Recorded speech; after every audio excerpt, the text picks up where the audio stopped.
Moving to a new neighborhood always brings with it a mix of emotions.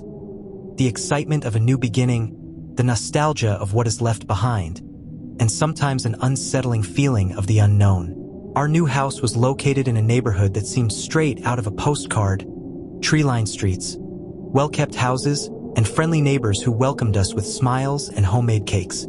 However, one house in particular stood out for its silence and its slightly neglected appearance.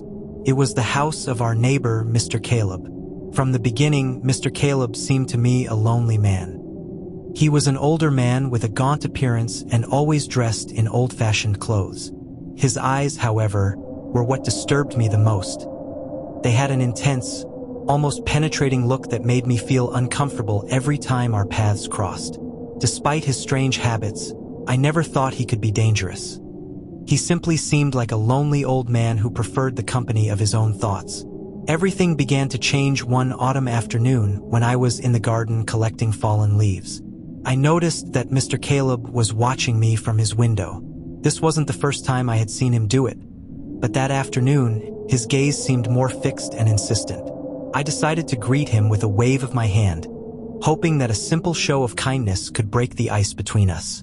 To my surprise, Caleb responded with a slight nod and then quickly retreated from the window. A few days later, while I was walking my dog around the neighborhood, I saw Caleb in his front yard. He seemed to be picking something up from the ground, but when I got closer, I noticed he was digging little holes, looking for something. "Just planting some bulbs for spring," he answered without looking me in the eyes. There was something in his tone that made me nervous, but I didn't give it much importance at that moment. The weeks went by, and the routine in our new house was established. However, I couldn't shake the feeling that something strange was happening with Mr. Caleb. Rumors began to arrive from the neighbors. Some said that he never left his house during the day, while others claimed to have heard strange noises coming from their basement at night. My curiosity turned to uneasiness one night while I was in bed. I heard noises coming from Caleb's house. It was a dull sound, like something repeatedly hitting the floor. I got up and walked over to the window, trying to see something through the darkness. The light in Caleb's basement was on, and although I couldn't see clearly, I thought I saw shadows moving. My mind began to wander, imagining all sorts of scenarios. The next morning, I decided to investigate a little further. I rang the doorbell of Caleb's house, but there was no answer. I insisted a little more, and finally, the door opened slightly. Caleb poked his head in, looking at me with those piercing eyes. "I don't need your help. Everything's okay. Go away," he said before slamming the door. His reaction only increased my concern. I decided to share my concerns with my wife, Maria. She was more pragmatic and always found a way to calm my nerves. However, this time, even she admitted that something wasn't right. "Maybe we should call the police just to be sure," she suggested. At first, I hesitated, not wanting to cause trouble for no reason, but the uneasiness continued to grow inside me. I finally decided to make an anonymous call to the police, explaining the situation and my worries. It wasn't long before a couple of officers arrived to investigate. Watching from the window as the police knocked on Caleb's door filled me with a mix of relief and anxiety. I watched as Caleb opened the door and spoke to the officers. He seemed calm, but then the police insisted on entering. My heart pressed hard as I watched how they disappeared inside the house.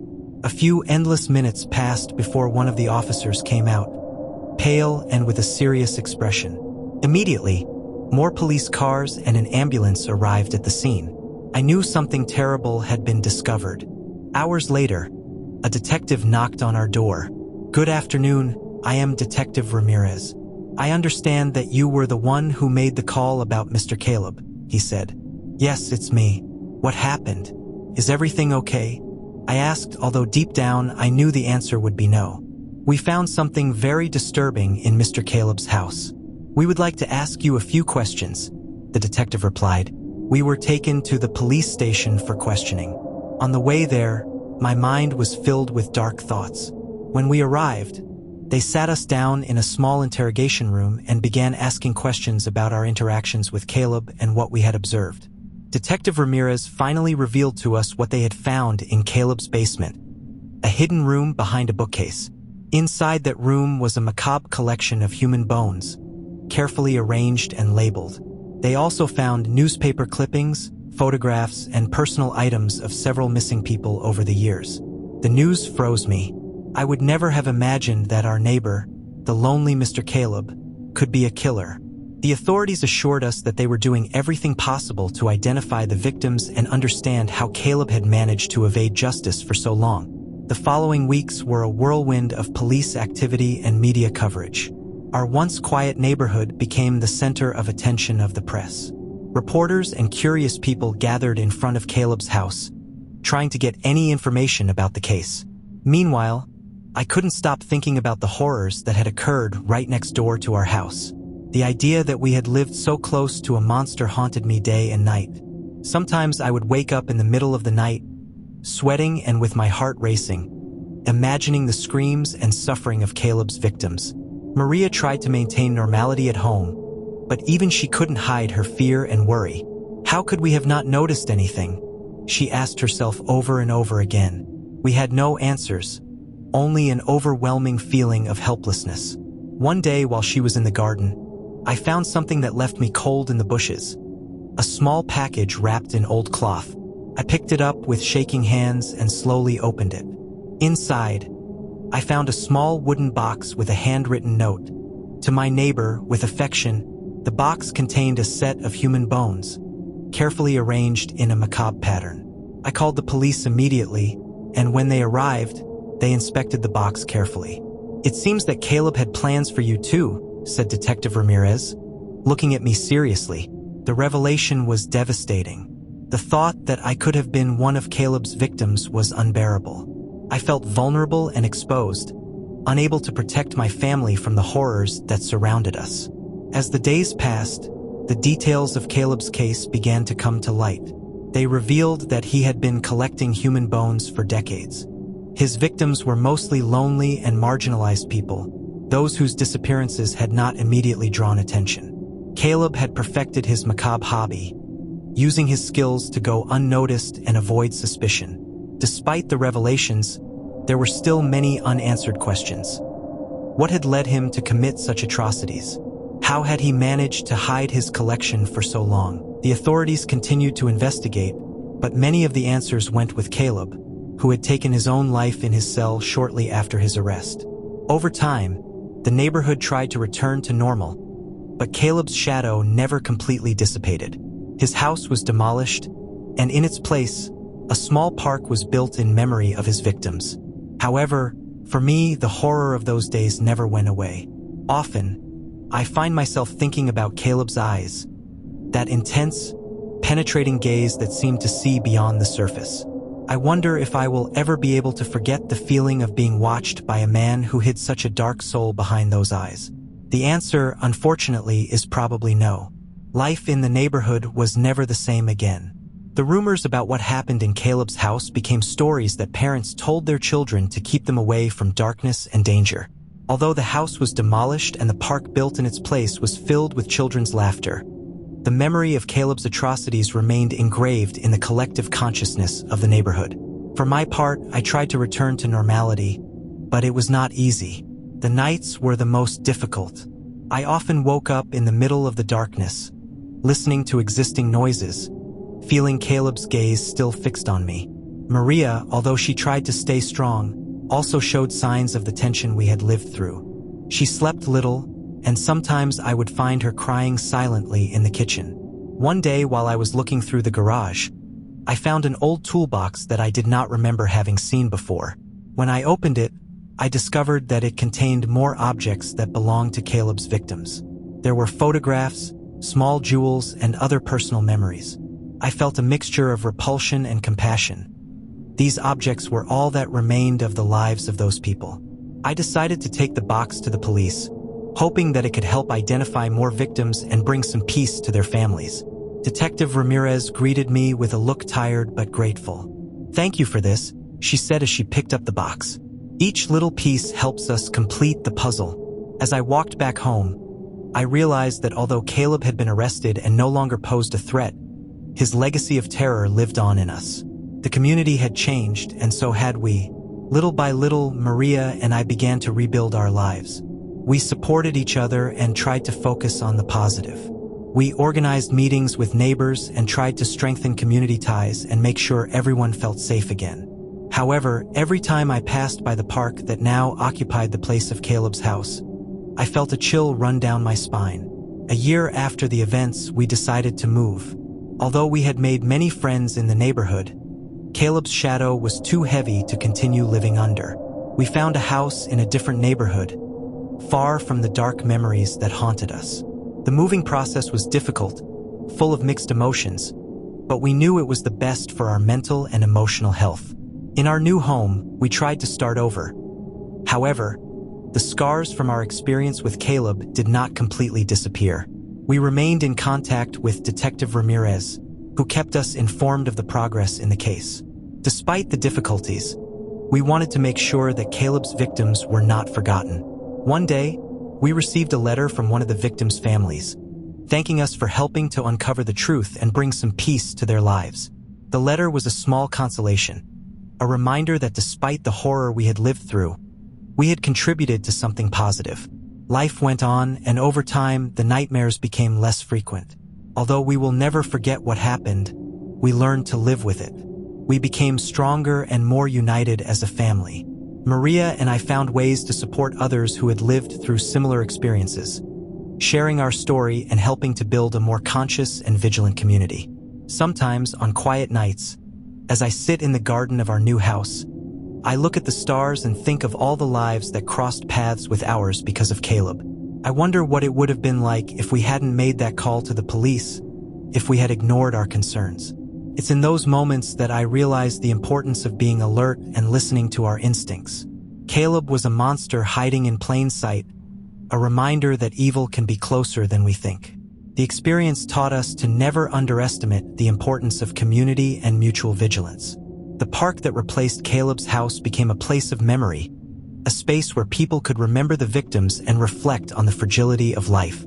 Although I can never forget what happened, I find solace in knowing that our actions helped end a series of tragedies and brought some measure of justice to those who needed it.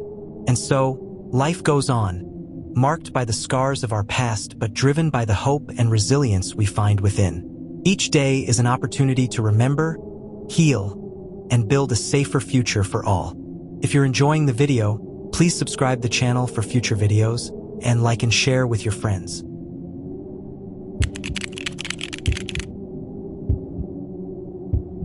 My name is Liam Winston, and I am originally from Guadalajara, Jalisco. A year ago, I decided to rent an apartment in the historic center of the city, attracted by the beauty of its colonial buildings and the vibrant nightlife.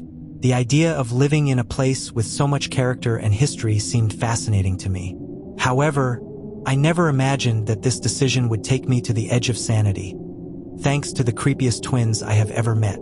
The apartment I rented was in an old 3-story building with long, narrow hallways that seemed to multiply the echoes of each step. From the first day, something in the environment seemed disturbing to me. The neighbors seemed friendly, although distant, and the building manager, an older man with a face furrowed with wrinkles, welcomed me with a forced smile. However, nothing seemed out of the ordinary until I met the twins who lived in the apartment next to mine. A couple of children, no more than 10 years old, always dressed in identical clothes, white shirts and dark shorts. Their neat appearance contrasted with the decadence of the building, and their presence, although initially harmless, soon became disturbing. Every night around 10, the twins' laughter echoed through the hallway. At first, I thought they were playing, but the nature of their laughter had something sinister about it, a tone that made my skin crawl. I tried to ignore it, convincing myself that they were just kids and that my mind was playing tricks on me. However, one night, curiosity got the better of fear, and I went out into the hallway to watch them. I found them sitting on the floor, playing some game that I couldn't recognize. When they saw me, they immediately stopped, and their faces took on a neutral expression that didn't correspond to that of a child. I asked them why they always played so late, and instead of answering, they both got up in unison and approached me. Their eyes, that until then seemed normal, turned completely black, like bottomless pits. With a voice that resonated in my ears like a distant echo, they said in unison, "We don't belong to this world." Terrified, I backed away to my apartment and slammed the door, my heart beating. I spent the night awake, unable to erase from my mind the image of their dark eyes. From that moment, I avoided them at all costs. I changed my schedules to not cross paths with them in the hallway, and when I heard their laughter, I locked myself in my room, trying to drown out the sound with music and television. However, my effort to avoid the twins was in vain. One morning, I woke up with the feeling that someone was watching me. I opened my eyes and saw them there, standing at the foot of my bed, staring at me with their black eyes. They didn't say anything. They just stayed there motionless while panic took over me. I closed my eyes tightly, praying for them to disappear, and when I opened them again, they were gone. This became a routine every night. The twins appeared in my apartment, watching me in silence. My mental health began to deteriorate, and insomnia and constant fear made me fall into a spiral of paranoia. I tried to talk to the other neighbors, but they all seemed oblivious to my situation. Some even looked at me with distrust, as if they doubted my sanity. Desperate, I decided to investigate the twins and the building.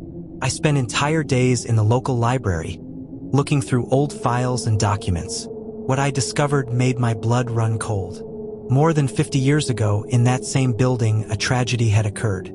A family consisting of a mother and her 2 twin sons had lived in the apartment next to mine. The children had been found dead under mysterious circumstances, and the mother, accused of witchcraft, had committed suicide. Shortly after, the connection was undeniable. The twins I saw every night were not normal children, but the souls of those who had died tragically in that place. Armed with this information, I decided to seek the help of an expert in the paranormal. I contacted a renowned parapsychologist, Dr. Sanchez, who agreed to visit the apartment and conduct an investigation. Dr. Sanchez arrived one rainy afternoon with his recording equipment and an air of seriousness that inspired confidence in me. He spent several hours walking through the apartment, taking notes and asking questions. When night fell, we sat in the living room, waiting for the twins to appear. The atmosphere was charged with tension, and the silence was only broken by the occasional thunder that rumbled in the distance. At 10 o'clock, the laughter began again. Dr. Sanchez told me to remain calm as a camera and microphone were turned on. The twins appeared shortly after, their black eyes fixed on us. Dr. Sanchez spoke to them in a low voice, trying to establish contact. To my surprise, the twins responded, but not with words. A freezing cold filled the room, and the furniture began to shake.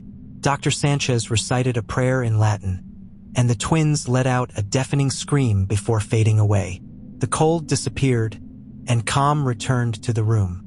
I breathed a sigh of relief, believing that everything was over.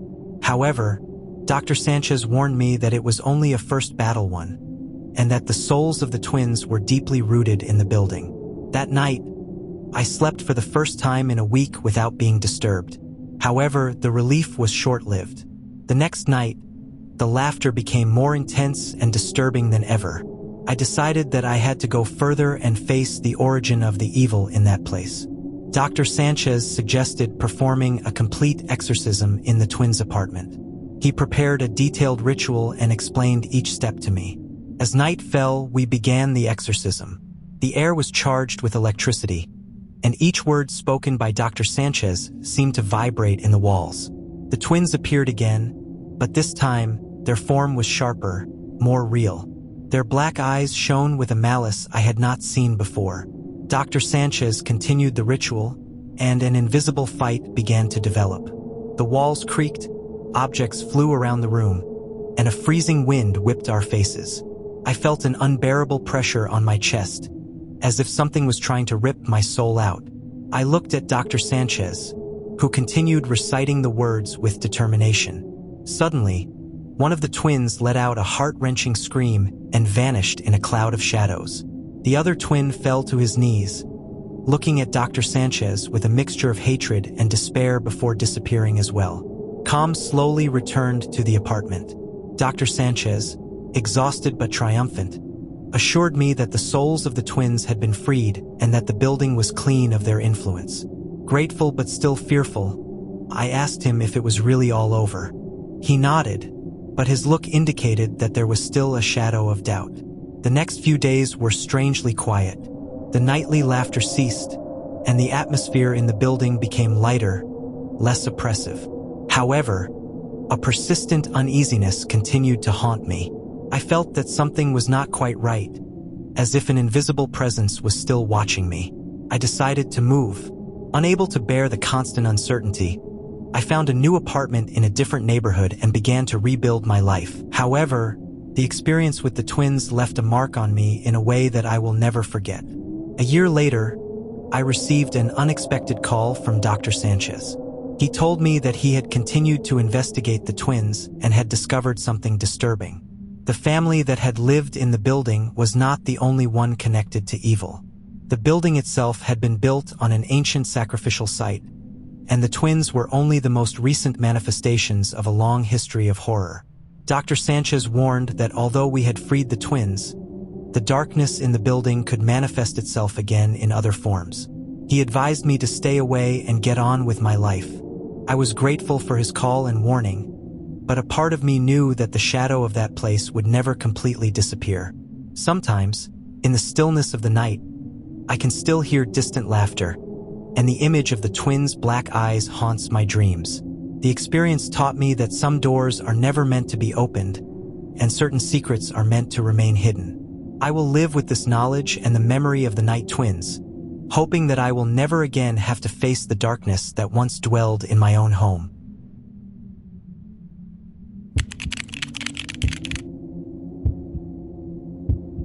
When we moved into our new house, my family and I were full of hope. After months of searching, we had found the perfect place to start over. The house was located in a quiet neighborhood with leafy trees and quiet streets, seeming like the ideal place to raise our children and build new memories. The house was bigger than we had hoped, and we could afford it. It had a large yard and bright rooms with windows that let in the morning sun. My children, Lucas and Sophia, were excited about their new rooms, and my wife, Anna, was already planning how to decorate them. Everything seemed to fit perfectly. However, from the first day, something didn't feel quite right. It was a feeling that is difficult to describe, a kind of uneasiness that settled in me almost immediately. The house, despite its beauty, had a slightly oppressive air, as if something dark was lurking in its deepest corners. The first indication that something was wrong came the second night I was in the garden, enjoying a drink after a long day of unpacking boxes. I felt someone watching me. At first, I thought it was just my imagination, but when I looked towards the house next door, I saw a man standing at the second-floor window, staring straight at me. His eyes seemed to pierce through me, and a feeling of unease ran through my body. I tried to shake off the feeling and went into the house, but I couldn't stop thinking about the man in the window. That night, as I went to bed, I mentioned the incident to Anna, but she assured me that he was probably just a nosy neighbor. It's normal for people to be curious about new neighbors, she said, trying to reassure me. However, things didn't improve. Every night when we turned off the lights and the house was plunged into darkness, I felt those eyes upon us. I began to notice small, disturbing details. The light in the neighbor's window never went out, and every time I looked, the man was there, motionless, observing. His presence became a constant, a sinister shadow that loomed over our new life. One day, I decided to try to talk to him. I approached the neighboring house and rang the bell. I waited a few minutes, but no one answered. I walked around the house, looking for signs of life, but I saw no one. The house was in a state of abandonment, with the garden covered in weeds and the windows dirty. It seemed almost uninhabited, except for the figure I saw every night. I began to investigate a little about the house and its owner. I asked some of the neighbors, but most didn't know much. The man of the house is an old woman who lived at the end of the street, they said. He arrived a few years ago, but almost never comes out. Some say he is crazy. Their words only increased my concern. The weeks passed, and the presence of the man in the window became more sinister. I began to notice strange behaviors in our house, too. Things I didn't remember moving would appear in different places. Doors I knew I had closed would be open in the morning, and I would hear strange noises during the night, like soft footsteps creeping through the hallways. One night, I woke up from a restless sleep and looked towards our bedroom window. There he was at his window staring at me. This time, his eyes seemed filled with a mix of desperation and fury. I felt a chill run through me and got up to close the curtains. However, as I did, something caught my attention in the garden.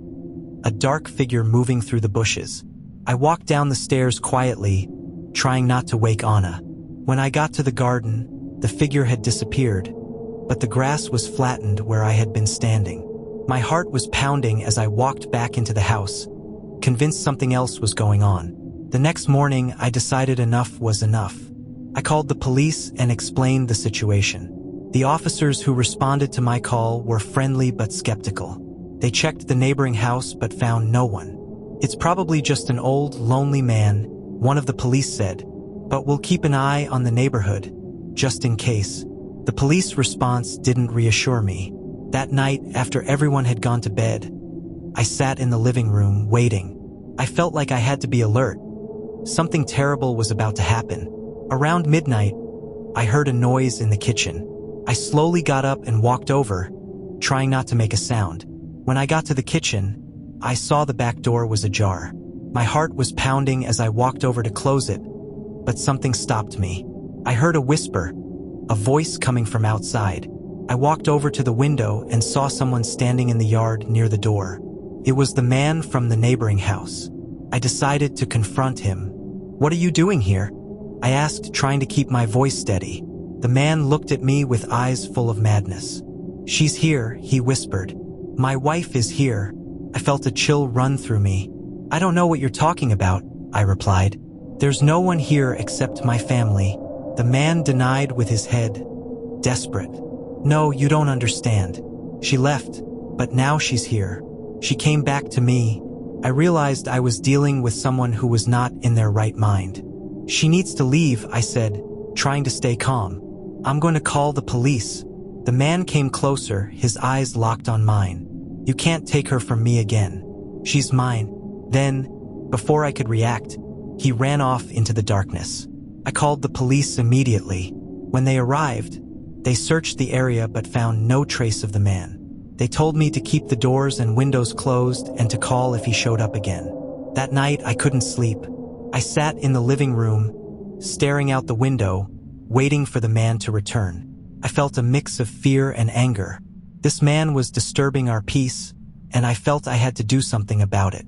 The next day, as I searched the house, I found something disturbing in the basement, behind some boxes. There was a hidden door. I had never seen it before.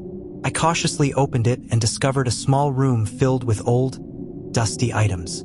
There were photos, letters, and memories, all belonging to a woman who looked a lot like Anna. My mind was filled with questions. Who was this woman, and why was there her things in our house? I realized I needed answers. I decided to do more research on the man from the house next door and the previous owners of our house. My research led me to a tragic story. The woman in the photos was the wife of the man who lived next door. She had died in an accident several years ago.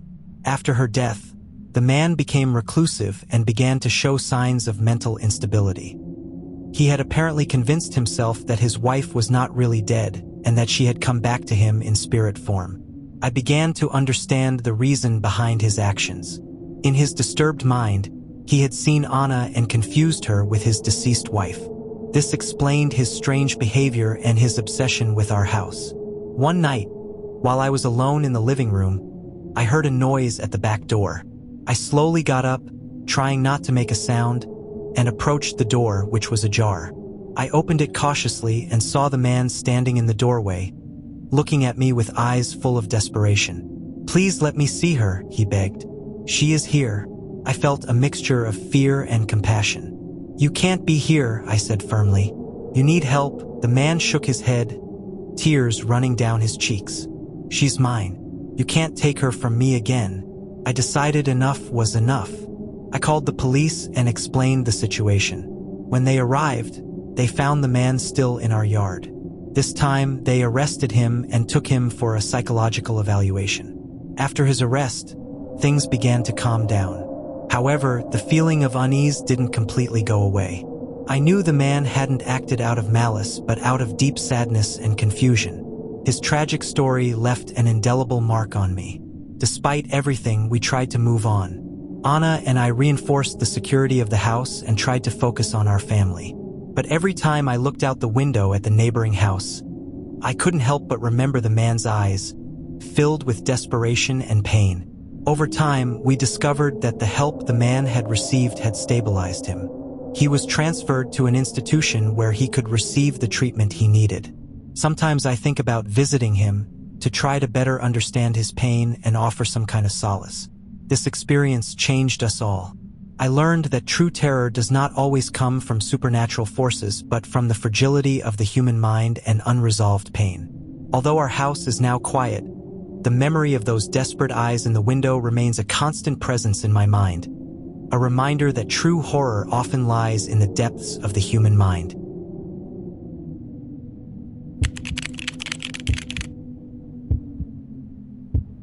My name is Erica Rodriguez, and I am originally from Mexico City. 3 years ago, I moved to an old building in the historic center of the city, attracted by the beauty of its colonial architecture and the promise of a quiet life in the middle of the city bustle. I could not foresee that that place would become the scene of my worst nightmares, all because of my neighbor, Doña Clara. Doña Clara was a kind old lady, respected by all the neighbors, with her gray hair always tied back in a tight bun and her warm eyes. She seemed like the ideal grandmother that we all wish we had. Her apartment was right in front of mine, and she always had the door ajar, letting out the aroma of homemade stews and medicinal plants. We often crossed paths in the hallway, and she would give me a sincere smile and some old-school advice about life and love. However, something about her always made me distrustful. There was something in her gaze, a kind of shadow that I couldn't identify. My distrust turned into uneasiness one night in April. It was around 11 at night when I heard some heartbreaking screams coming from her apartment. At first, I thought maybe she had suffered an accident, so I ran to her door. I found it ajar as usual, but this time, the smell of herbs had been replaced by a fetid stench, like burnt meat and something rotten. A shiver ran down my spine, but I decided to go in. What I saw when I crossed the threshold took my breath away. The normally cozy and memory-filled room was completely transformed. The walls were covered with strange symbols drawn with some kind of black ink. Black candles flickered, casting dancing shadows that seemed to come to life. There, in the center of the room, was Mrs. Clara. Her appearance had changed drastically. Her previously serene face was now contorted in a grimace of pain and extreme concentration. Her trembling hands held a ceremonial knife stained with blood, and in front of her, on the floor, there was a circle of salt with a small dead animal in the center. I took a step back, fear paralyzing me. The screams had ceased, but the atmosphere was charged with an unbearable tension. It was then that Mrs. Clara looked up and looked me straight in the eyes. I felt as if my soul was being pierced. I tried to back away, but my feet did not respond. Her lips moved, murmuring words in a language I did not know. Suddenly, everything went black. When I regained consciousness, I was in my bed, with the door to my apartment locked. I thought that maybe it had been a nightmare, but reality soon hit me. From that night on, things began to change in a terrifying way. At first, they were nightmares. I dreamed of shadows that haunted me with screams and wails that did not cease. Then I began to notice that in my apartment, things moved on their own. The lights turned on and off, objects changed places, and the air was always cold, even in the middle of summer. One day, when I returned from work, I found a note slipped under my door. The handwriting was shaky, but I recognized Mrs. Clara's handwriting. It said, "I'm sorry." That simple message filled my heart with dread. What did it mean? Why did she apologize? That same night, the entire building was shaken by a series of inexplicable events. It was 3 in the morning when the screams started again, but this time, they came from all corners. Knocks on the walls, macabre laughter, and whispers that seemed to come from the underworld. I tried to leave my apartment, but the door wouldn't move. It was trapped.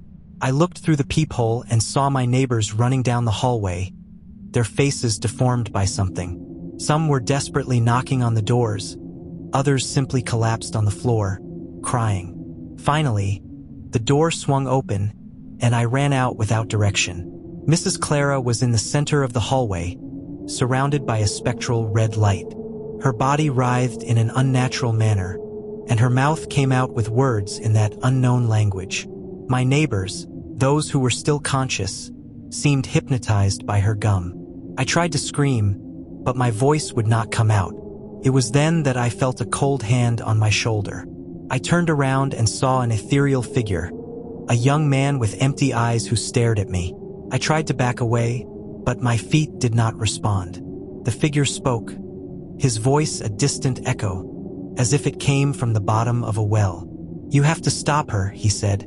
"She has unleashed something that she cannot control." The figure disappeared as quickly as it had appeared, leaving me in a state of absolute panic.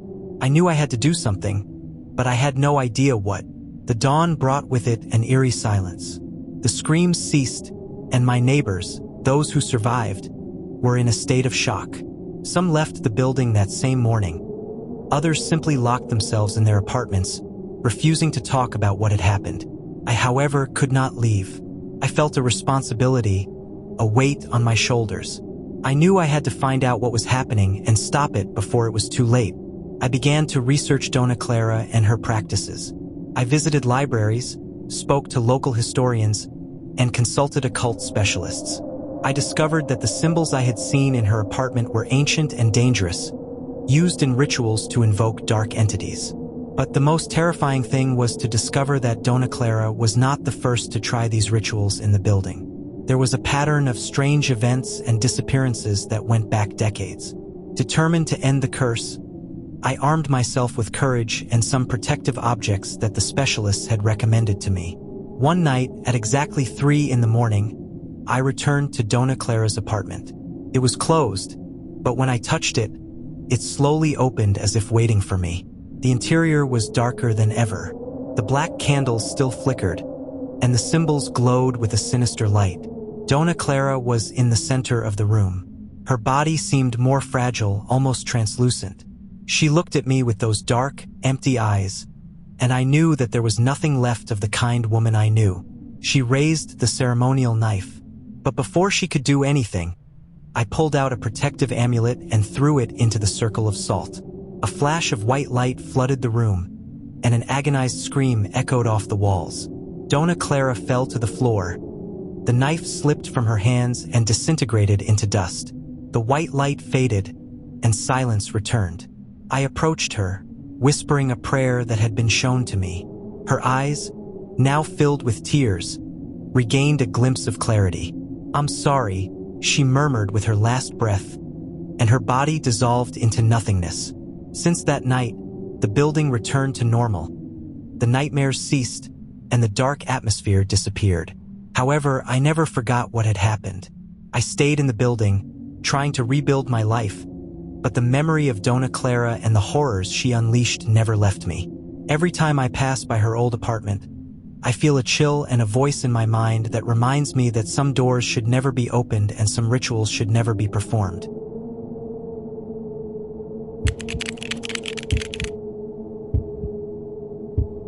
My name is Paula Russell, and I am originally from Puebla. About a year ago, I moved to an apartment complex in a quiet area of the city. The place was cozy, with well-kept gardens and seemingly friendly neighbors. I did not imagine then that behind that facade of normality was hidden a terrifying story that would change my life forever. From the first day in the complex, I noticed the presence of a woman with long black hair and a white dress who wandered through the shared garden. She seemed to float among the bushes and flowers, paying no attention to her surroundings. Her always silent figure intrigued and disturbed me in equal parts. Despite her ethereal beauty, there was something about her that made me feel an inexplicable cold. Every morning, while I drank my coffee on the balcony, I saw her walk slowly through the garden. She never spoke to anyone and disappeared into the shadows at dusk. At first, I thought she was an eccentric neighbor, someone who enjoyed her solitude and the mystery.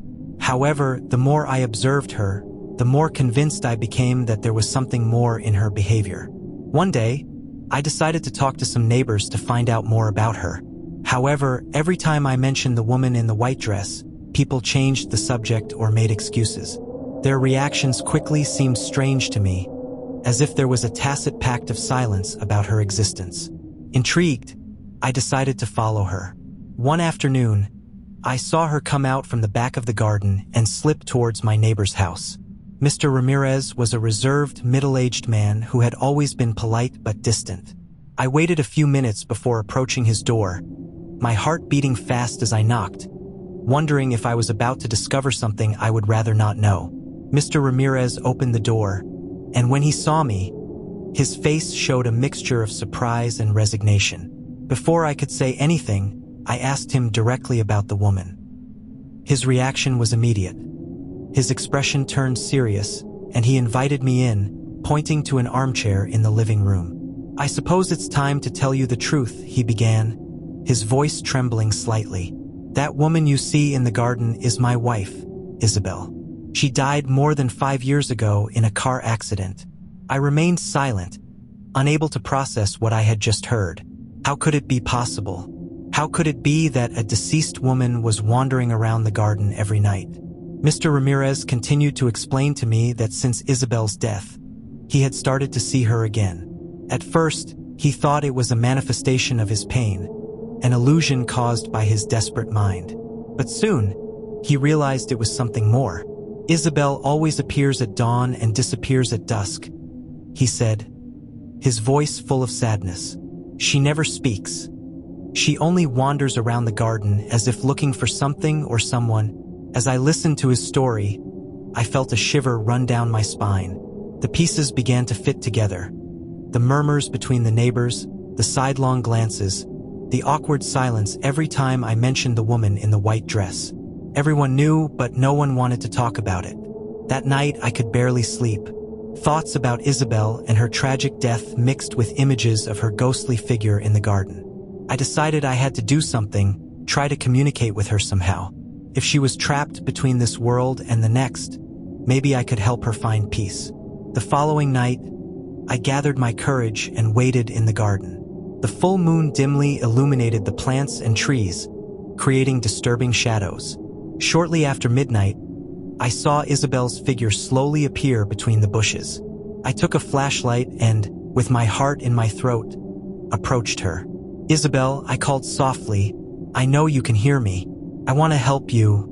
The figure stopped and turned to me. Her eyes were dark, deep wells of sadness and despair. For a few seconds that seemed eternal, nothing happened. Then Isabel's mouth slowly opened, and a barely audible whisper came out of her lips. "Help me," she said, her voice resonating like a distant echo. I nodded, feeling a mix of fear and compassion. "Yes, I want to help you find peace. What do you need?" Isabel extended a hand towards me, and although I was shaking with fear, I took it. A freezing cold ran down my arm, but I maintained my grip. At that moment, a vision flooded my mind. I saw the accident. Isabel's car going off the road, the brutal impact, and her inert body. But I also saw something else. A dark figure, like a shadow watching from a distance. The vision faded, and I found myself back in the garden with Isabel staring at me. The shadow whispered, "She keeps me here."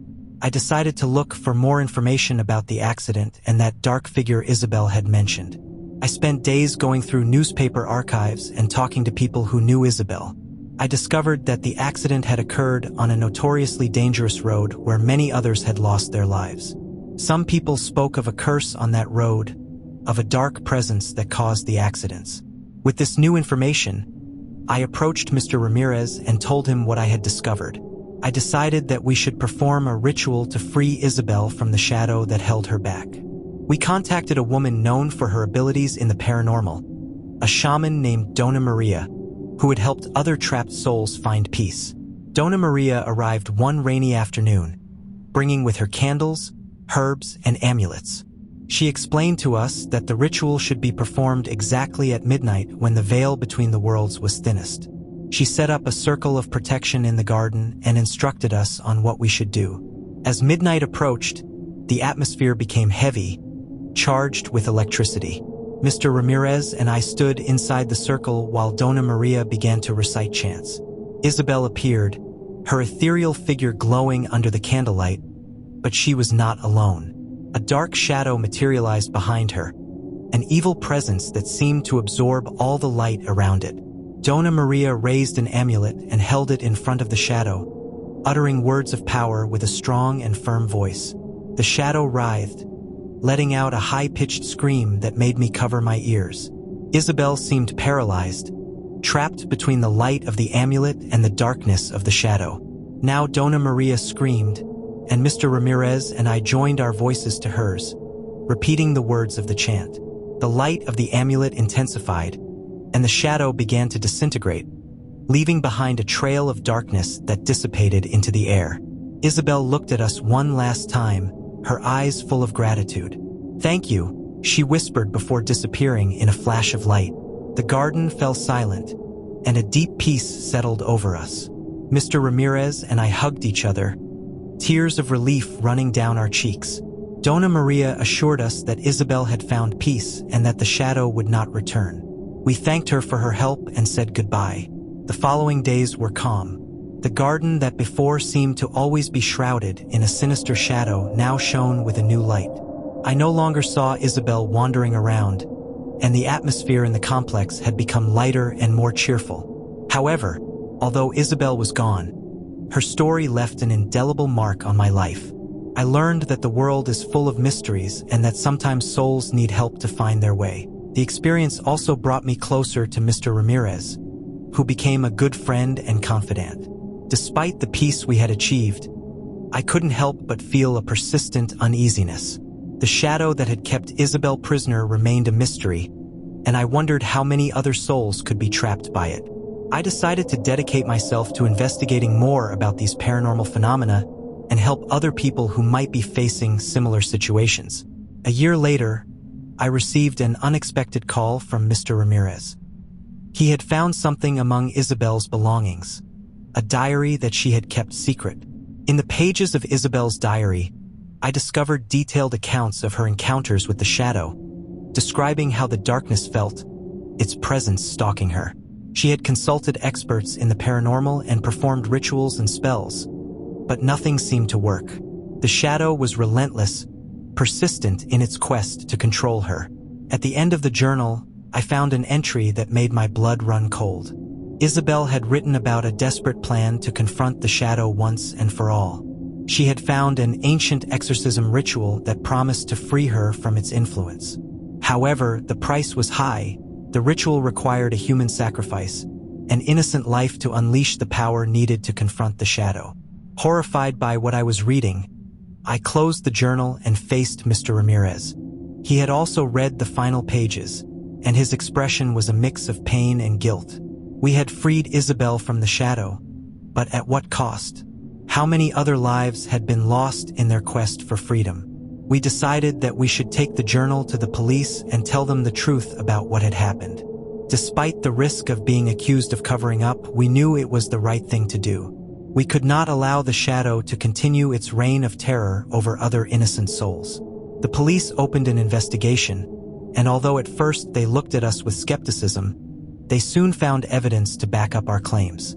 They discovered a history of unexplained disappearances in the area, all of them linked in some way to the dark shadow that had tormented Isabel. Over time, the truth came to light, and the shadow was finally destroyed. But the scars it left on our lives would never completely disappear. I learned that evil can manifest itself in many forms, and that sometimes the fight against it can lead us to dark and dangerous places.